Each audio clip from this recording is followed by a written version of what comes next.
ভাত দুপুরে বাড়িতে বয়ফ্রেন্ডদের নিয়ে এসে হই হল্লা করবে আর আমরা চুপ করে বসে থাকবো? খারাপ লাগলে ওপরে গিয়ে কানে তুলে গুজে শুয়ে পড়ুন। শিবানী, তোমার লজ্জা করে না এরকম নোংরামি করতে?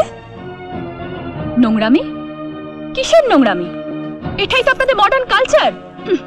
আমাদের মতো মেয়েরা যখন স্বামীর মঙ্গল কামনায় উপোস করে সারা রাত্রি শিবরাত্রি ব্রত করে, তখন আপনাদের মতো বিদেশি লেভেল আটা মহিলারা পছন্দ করেন নাইট ক্লাবে পরপুরুষের গলা জড়িয়ে নাচা, ড্রিঙ্ক করা। আমিও তাই করছি। আপনার তো খারাপ লাগার কথা নয় মিসেস বোস।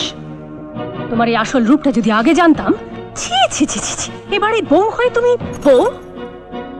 আজ আপনি আমাকে এবাড়ির বউ বলছেন, অথচ একদিন এবাড়ির বউকে আপনি পুত্রবধূ বলে স্বীকার করে নেননি। আনকালচার্ড ব্যাকগ্রেড বলে দূরে সরিয়ে দিয়েছেন। আমাকে বাধ্য করেছেন বিদেশি কালচারে পচা পুকুরে ডুব দিয়ে নিজেকে বদলে ফেলতে।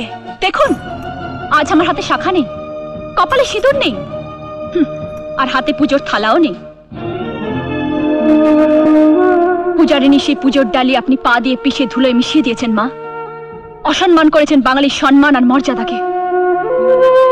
তাই বলে তুমি এবারের বউ হয়ে শ্বশুর শাশুড়ির সম্মানকে ধুলোয় মিশিয়ে দেবে? আপনিও তো একজন বাঙালি ঘরের মেয়ে। আমেরিকা ব্রিটেন ঘুরলেও আপনার দেহে শিরায় শিরায় বইছে খাঁটি বাঙালির রক্ত। তবে আপনি কেন পারলেন না একজন প্রকৃত বাঙালি স্ত্রী হতে? হাতে কেন পড়তে পারলেন না কম দামি একজোড়া শাখা? আপনার শূন্য সিথি কেন আপনি রাঙাতে পারলেন না 2 টাকার এক চিলতে সিঁদুর দিয়ে?